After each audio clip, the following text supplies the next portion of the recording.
योगाचा उपयोग नेहमी शारीरिक, मानसिक आणि आध्यात्मिक फायद्यांसाठी केला जातो. योग हे शारीरिक आणि मानसिकदृष्ट्या मानवजातीसाठी वरदान आहेत, असं फार पूर्वीपासून सांगण्यात येत आहे. सध्या वारकरी हे वारीत सहभागी झाले. अनेक मैलांचा प्रवास करून विठुरायांच्या चरणी माथा टेकवण्यासाठी त्यांनी पंढरपूरची वाट धरली आहे. या वाटेवर वारकऱ्यांना योग अभ्यास देखील शिकवला जातोय.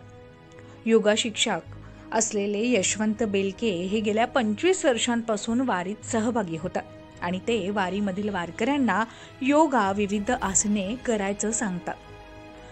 संथपणे हवा खेळती असलेली जागा शोधून, आवाजाचे प्रदूषण नसलेली तसेच माणसांची ये-जा नसेल अशा ठिकाणी योगासने विना अडथळा करण्याइतकी मोठी जागा शोधत ते पांडुरंगाच्या भक्तांना योगा अभ्यास शिकवतात. योग ही एक प्रकारची शरीराला आणि मनाला लावलेली शिस्त आहे. त्याद्वारे साधक शरीर मनांच्या वेगवेगळ्या क्रियाप्रक्रियांवर नियंत्रण करू शकतो. अगदी श्वासांच्या वेगवेगळ्या क्रियांवरही त्याचा ताबा राहतो. तहान, भूक, शीतोष्ण, सुखदुःखाती तो सहन करू शकतो. सहन करण्याचं प्रशिक्षण म्हणजेच योग असं म्हटलं तरी चालेल. त्यामुळं वारीच्या वाटेवर योगाभ्यास महत्त्वाचा असल्याचं यशवंत बेलके सांगतात.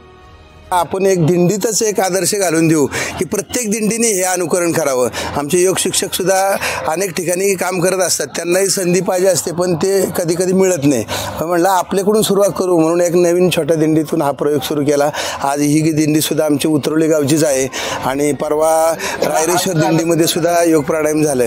तर आता किमान 5-6 दिंडी आपल्या तालुक्यातल्या झाल्या. आस्ते आस्ते आम्ही इतर तालुक्यांना सुद्धा विनंती करणार आणि अशा पद्धतीने योगाचा प्रचार करून आपले पूर्ण वारकरी हे सुदृढ राहतील किंवा आरोग्यमय होतील अशीच एक ह्यामागे संकल्पना आहे.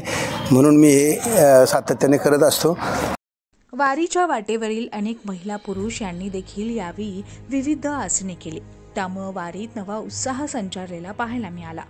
उत्तम आरोग्य ही आपली धनसंपदा असून पांडुरंगाच्या दारापर्यंत जाण्यासाठी यातून शक्ती मिळत असून भक्तीचा मार्ग अगदी सुखकर वाटू लागत असल्याचंही वारकऱ्यांनी म्हटलंय. Shivani Dhumal, news 18 local, Pune.